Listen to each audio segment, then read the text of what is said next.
নমস্কার বন্ধুরা, আমার সাইবারুম ইউটিউব চ্যানেলে আপনাদের প্রত্যেককে স্বাগত জানাই। আজকের এই ভিডিওটি আপনার জন্য খুবই গুরুত্বপূর্ণ।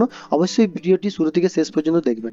দেখুন, বিদ্যাধন স্কলারশিপ 2025 2025 পশ্চিমবঙ্গ রাজ্যের উচ্চ মাধ্যমিক উত্তীর্ণ ছাত্রছাত্রীদের জন্য আবার কিন্তু খুশির খবর প্রকাশিত হলো। আজ থেকে পশ্চিমবঙ্গ রাজ্যের উচ্চ মাধ্যমিক উত্তীর্ণ ছাত্রছাত্রীদের জন্য কলেজে ভর্তি হওয়ার পোর্টাল চালু হয়ে গেছে। এর পাশাপাশি একাদশ শ্রেণীতেও মাধ্যমিক ছাত্রছাত্রীদের ভর্তি হয়ে যেতে পারবেন। সমস্ত ভর্তির প্রক্রিয়া শেষ হলে বিভিন্ন স্কলারশিপ প্রকল্পে আবেদনের সুযোগ থাকছে ছাত্রছাত্রীদের কাছে। আজকের জনপ্রিয় বেসরকারি স্কলারশিপ বিদ্যাধন স্কলারশিপের সম্পর্কে বিস্তারিত আলোচনা করব এই ভিডিওতে। প্রতি বছরের মতো এই বছরও ছাত্রছাত্রীরা স্কলারশিপের মাধ্যমে 10,000 টাকা পর্যন্ত বৃত্তি পেয়ে থাকেন। এই স্কলারশিপের আবেদন পদ্ধতি জানতে শেষ পর্যন্ত দেখুন এবং ভিডিও যদি ভালো লেগে থাকে অবশ্যই লাইক, শেয়ার এবং কমেন্ট করুন। চলুন সময় নষ্ট না করে ভিডিওতে যাওয়া যাক। পশ্চিমবঙ্গ রাজ্যে এরকম বহু পরিবারের মেধাবী ছাত্রছাত্রী রয়েছেন যারা মাধ্যমিক বা উচ্চ মাধ্যমিক পরীক্ষায় ভালো ফলাফল করার পরেও পারিবারিক আর্থিক অনটনের কারণে উচ্চশিক্ষার দিকে এগোতে পারেন না। এমন ছাত্রছাত্রীদের উচ্চশিক্ষার স্বপ্ন পূরণের জন্য রাজ্য সরকার, কেন্দ্রীয় সরকারের পাশাপাশি বিভিন্ন বেসরকারি সংস্থা একাধিকভাবে প্রচেষ্টা চালিয়ে যাচ্ছে। দেশের মেধাবী ছাত্রছাত্রীদের উচ্চশিক্ষায় যাতে আর্থিক সমস্যায় বাধা হয়ে না হয়ে দাঁড়ায় তার জন্যই বেসরকারি সংস্থার তরফে বিদ্যাধন স্কলারশিপ শুরু করা হয়েছে। এটি মূলত একটি এনজিও স্কলারশিপ প্রকল্প। সহজে প্রতি বছর ছাত্রছাত্রীদের বৃত্তি স্কলারশিপের মাধ্যমে দেওয়া হয়ে থাকে। চলুন বৃত্তির পরিমাণটা একটু জেনে নিই। বৃত্তির পরিমাণ, এই স্কলারশিপটি মূলত মাধ্যমিক উত্তীর্ণ এবং উচ্চ মাধ্যমিক উত্তীর্ণ ছাত্রছাত্রীরা পেয়ে থাকেন। প্রত্যেক বছর এই স্কলারশিপের মাধ্যমে 10,000 টাকা আর্থিক বৃত্তি প্রদান করা হয়। মূলত একাদশ এবং দ্বাদশ শ্রেণীতে ভর্তি হওয়ার পরেই বার্ষিক 10,000 টাকা করে মোট 20,000 টাকা বৃত্তি পেয়ে থাকেন। এটার কিছু শর্তাবলী রয়েছে। এক্ষেত্রে কিন্তু যারা হ্যান্ডিক্যাপ ক্যান্ডিডেট তাদের জন্য ন্যূনতম 65% নাম্বার থাকতে হবে এবং যারা নর্মাল ক্যান্ডিডেট তাদের জন্য মিনিমাম 80% নাম্বার থাকতে হবে। অর্থাৎ পশ্চিমবঙ্গ বোর্ডের ক্ষেত্রে অন্তত 560 নাম্বার আপনাকে পেতে হবে, তবে আবেদন করতে পারবেন। আবেদনকারী ছাত্রছাত্রীর পরিবারের বার্ষিক আয় কিন্তু 2 লক্ষ টাকার কম হতে হবে। যেসব ক্যান্ডিডেট অ্যাপ্লাই করবেন তাদের বাড়ির যেটা বার্ষিক ইনকাম, বার্ষিক আয় তা কিন্তু 2 লক্ষ টাকার নিচে হতে হবে। বিদ্যাধন স্কলারশিপের আবেদনের জন্য নিম্নলিখিত কয়েকটি ডকুমেন্টস কিন্তু আমাদের প্রথম থেকে রেডি করে রাখতে হবে। মাধ্যমিক এবং উচ্চ মাধ্যমিকের মার্কশিট ও সার্টিফিকেট, যিনি অ্যাপ্লিকেশন করবেন অ্যাপ্লিক্যান্টের পারিবারিক বার্ষিক আয়ের প্রমাণপত্র, আধার কার্ড বাদে যে কোনো সরকারি পরিচয়পত্র, প্রতিবন্ধী যদি হ্যান্ডিক্যাপ ক্যান্ডিডেট হন সেক্ষেত্রে প্রতিবন্ধী সার্টিফিকেট লাগবে, একটি বৈধ মোবাইল নাম্বার, ইমেল আইডি এবং আবেদনকারীর পাসপোর্ট সাইজ রঙিন ছবি লাগবে। পশ্চিমবঙ্গের ছাত্রছাত্রীদের উদ্দেশ্যে জানানো হচ্ছে স্কলারশিপ ইতিমধ্যে আবেদন শুরু হয়ে গিয়েছে। ইচ্ছুক ছাত্রছাত্রীদের আগামী 25শে জুলাই 2025 তারিখের মধ্যে স্কলারশিপের আবেদন সেরে ফেলতে হবে। এরপর কিন্তু কোনো ছাত্রছাত্রী আবেদন করতে পারবেন না। তো চলুন এই ভিডিওতে আমরা দেখি যে এই স্কলারশিপ আপনি অ্যাপ্লাই করতে গেলে কোথায় কিভাবে করতে হবে। আপনি আপনার কম্পিউটারে বা আপনি কোনো সাইবার ক্যাফে গিয়েও অ্যাপ্লাই করতে পারেন। গুগল ক্রোমে সার্চ করবেন বা যে কোনো ব্রাউজারে সার্চ করুন বিদ্যাধন স্কলারশিপ। আমার দেখুন বিদ্যাধন স্কলারশিপ অলরেডি সার্চ করা আছে, সেক্ষেত্রে আমি ক্লিক করব। সার্চ করার পর দেখুন এখানে কিন্তু পুরো একটা নতুন ওয়েবসাইট এসেছে। এই ওয়েবসাইটে অ্যাপ্লাই যে অপশন আছে সেই বাটনে আমি ক্লিক করে অ্যাপ্লাই করব। এখানে দেখুন অ্যাপ্লাই করার পর আমাদের একটা অন্য পেজ খুলবে। ওই পেজটি খোলা মাত্রই আপনি কিন্তু পুরো ব্যাপারটা দেখতে পাবেন। দেখুন এখানে বিদ্যাধন স্কলারশিপ সম্বন্ধে সবকিছু বলা আছে। সেক্ষেত্রে আমি সেগুলো কিন্তু বাংলায় আপনাদেরকে বলে দিয়েছি। লাস্ট ডেট কবে আছে পুরোটাই জানানো হয়েছে আপনাদেরকে। এরপরে দেখুন আমরা অ্যাপ্লাই নাও যে অপশন, সে কিন্তু অ্যাপ্লাই নাও করতে হবে। অ্যাপ্লাই নাও যাওয়ার পর দেখুন এখানে আপনাকে কিন্তু প্রথমে স্টুডেন্ট রেজিস্ট্রেশন করতে হবে। স্টুডেন্ট রেজিস্ট্রেশন এখানে যেহেতু ফার্স্ট নেম আছে ফার্স্ট নেম দেবেন, এখানে লাস্ট নেম দেবেন, মেল আইডি দেবেন। মনে করুন আপনার মেল আইডি কিছু একটা দিলাম। এক্ষেত্রে আমরা যদি মেল আইডি জিমেল হয় সেক্ষেত্রে gmail.com, ইয়াহু হলে yahoo.com, হটমেল হলে hotmail.com। আপনি যে কোনো একটা ক্লিক করে আপনার যেটা মেল আইডি আছে সেই মেল আইডি কিন্তু আমরা ক্লিক করে রাখতে হবে। এরপরে আপনাকে রেজিস্টার যে বাটন আছে সেই রেজিস্টার বাটনে ক্লিক করতে হবে। তো রেজিস্টার বাটনে ক্লিক করার পর দেখুন এই পেজটা ওপেন হয়েছে। এখানে দেখুন অনেকগুলো বোর্ড আছে, উত্তরপ্রদেশ, লাদাখ, আন্ধ্রপ্রদেশ। এই যেহেতু একটা ন্যাশনালাইজড স্কলারশিপ প্রোগ্রাম, সেক্ষেত্রে প্রত্যেক স্টেট থেকে আপনি আবেদন করতে পারবেন।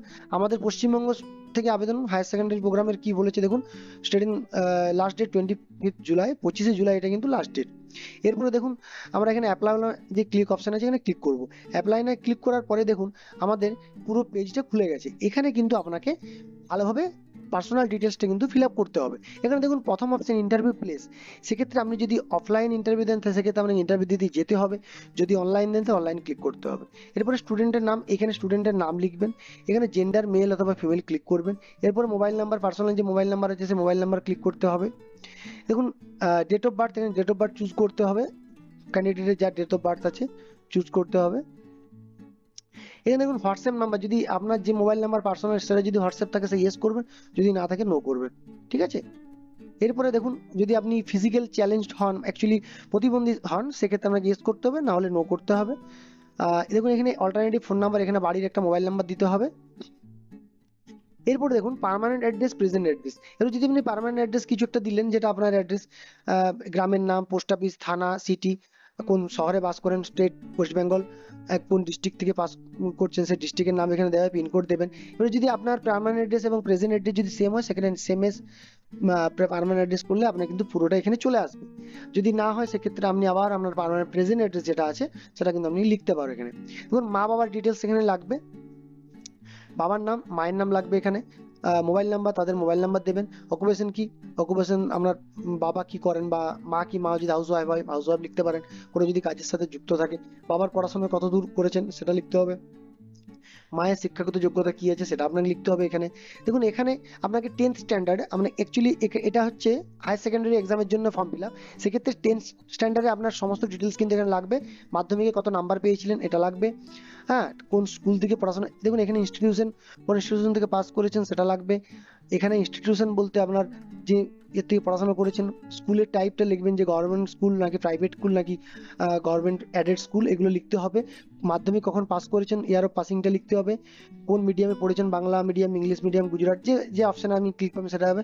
আপনি কোন বোর্ড থেকে পাস করেছেন, CBSE, ICSE, West Bengal board of secondary education, যে বোর্ড থেকে পাস করেছেন সেই বোর্ডের নাম্বার লিখতে হবে। কত পার্সেন্ট মার্কস পেয়েছেন কিন্তু এটা মার্কসটা লিখতে হবে। এরপরে দেখুন আপনাকে কিন্তু ইন্টারমিডিয়েট 11 এবং 12 এর টোটাল ডিটেলস দিতে হবে। এখানে আপনি কোন ব্রাঞ্চ নিয়ে পড়াশোনা করছেন, আর্টস, সায়েন্স, কমার্স, ডিপ্লোমা, সায়েন্সের কোনো সাবজেক্ট নিয়ে পড়ছেন কিনা, কোন ইনস্টিটিউট থেকে পড়াশোনা করছেন, হ্যাঁ, এখানে অ্যাড্রেস লিখতে হবে। এখানে ইনস্টিটিউটের কোড, কন্ট্যাক্ট নাম্বার লিখতে হবে। এখানে ইনস্টিটিউটের টোটাল অ্যাড্রেস দিলেন, এখানে দেখুন কন্ট্যাক্ট নাম্বার লাগবে। ইনস্ট্রাকশন, আপনার কোন ইনস্ট্রাকশনে পড়েছেন, Bangla medium, English medium, Hindi মিডিয়ামে লিখবেন। টাইপ ইনস্টিটিউশন, ইনস্টিটিউশনটা আপনার 11-এ যে ক্লাসে পড়ছেন সেই ইনস্টিটিউশন কি আপনার গভর্নমেন্ট স্কুল নাকি গভর্নমেন্ট অ্যাক্রেডিটেড স্কুল নাকি প্রাইভেট স্কুল, এখানে ক্লিক করতে হবে। এখানে পিইউসি বোর্ড যে আছে, সেই পিইউসি সেন্ট্রাল বোর্ড নাকি স্টেট বোর্ড, এটা আপনাকে ক্লিক করতে হবে। এরপরে দেখুন এখানে কিন্তু আপনার স্টেট, ডিস্ট্রিক্ট, পিনকোড সমস্ত দেওয়ার পরে দেখুন এখানে একটা অপশন আছে যে ফ্যামিলি অ্যানুয়াল ইনকাম। এখানে কিন্তু আপনাকে ইনকাম কিন্তু 2 লাখ টাকার মধ্যে হতে হবে, সেক্ষেত্রে আপনাকে ক্লিক করতে হবে। ফ্যামিলি মেম্বার্স রিসিভিং বিদ্যাতে, আপনার কোনো ফ্যামিলি মেম্বার অলরেডি রিসিভিং, মানে পাচ্ছে কিনা সেসব কিন্তু আপনাকে লিখতে হবে। আদার ডিটেলসে ধরুন এক্সট্রা কারিকুলাম অ্যাক্টিভিটিস, আপনার যদি এক্সট্রা কারিকুলাম অ্যাক্টিভিটিস আইদার আপনার কম্পিউটার নলেজ যদি থাকে বা আদার্স আপনার যদি কোনো নলেজ থাকে, সেই নলেজ কিন্তু আপনি এখানে দিতে পারেন। হবিস, আপনার শখ কি, হবিস কিন্তু এখানে লিখতে হবে আপনাকে। হ্যাঁ, অ্যাচিভমেন্ট, যদি আপনি কোনো কিছু অ্যাচিভ করে থাকেন সেই অ্যাচিভমেন্ট লিখতে হবে। অ্যাডিশনাল ইনফরমেশনে চলে যাব। অ্যাডিশনাল ইনফরমেশনে কিন্তু আপনার অ্যাডিশনাল যদি কিছু ইনফরমেশন দেওয়ার থাকে, আপনার ফিনান্সিয়াল উইকনেসের কারণ জানাতে পারেন, আদার্স আপনি আপনার যা খুশি জানাতে পারেন, যেখানে আপনার অ্যাডিশনাল ইনফরমেশন এমনভাবে দিতে হবে যেটা ওদের ক্ষেত্রে প্রযোজ্য হবে। হ্যাঁ, how did you hear about the বিধান, আপনি কিভাবে, মানে স্কলারশিপের ব্যাপারে কিভাবে জেনেছেন। হ্যাঁ, আপনি যদি ইন্টারনেটের মাধ্যমে জেনে থাকেন, news paper, relative, school, media, social media, এটা লিখতে হবে আপনাকে। এরপরে দেখুন ডকুমেন্টস হিসাবে আপনার একটা ফটো লাগবে, 10th মার্কশিট লাগবে, ইনকাম সার্টিফিকেট লাগবে। এরপরে এই যেমন আই সার্টিফাইড দ্যাট, এই ডিটেলসটা ক্লিক করে আপনাকে সাবমিট বাটনে কিন্তু ক্লিক করতে হবে। সাবমিট বাটনে ক্লিক করার পরেই কিন্তু দেখুন আপনারা, আমি যেহেতু এটা ফিল আপ করলাম না এই মুহূর্তে, সেক্ষেত্রে আমার কিন্তু এটা এসছে। টোটাল ফিল আপ করলে আপনার নেক্সট পেজে যাবেন। নেক্সট পেজে আপনাকে তিনটে ডকুমেন্টস আপলোড করতে হবে, ফটোগ্রাফ, 10th সার্টিফিকেট এবং ইনকাম সার্টিফিকেট। এই তিনটে ইয়ে করার পর তাহলে কিন্তু আপনি ডিরেক্টলি যখনই পুট করবেন আপনাকে একটা ইউজার আইডি দেওয়া হবে, এবং ইউজার আইডি পাসওয়ার্ডটা আপনাকে রাখতে হবে এবং রেফারেন্স নাম্বার দেওয়া হবে। এরপরে আপনারা ইন্টারভিউর জন্য তৈরি হতে পারেন। ওদের কাছ থেকে অনলাইনে ইন্টারভিউ পাস করবে, এবং অনলাইনে ইন্টারভিউ দেওয়ার পর আপনি যদি পাস করেন সেক্ষেত্রে আপনি স্কলারশিপ অবশ্যই পাবেন। তো ভিডিওটি এখানে শেষ করলাম। আমার চ্যানেলে যারা নতুন এসেছেন চ্যানেলটিকে অবশ্যই সাবস্ক্রাইব করবেন, এবং ভিডিওটি ভালো লাগলে অবশ্যই শেয়ার করুন, লাইক করুন, এবং কোনো রকম কোনো প্রশ্ন থাকলে আপনি কিন্তু আমার কমেন্ট বক্সে মেসেজ করে জানাতে পারেন। নমস্কার বন্ধু।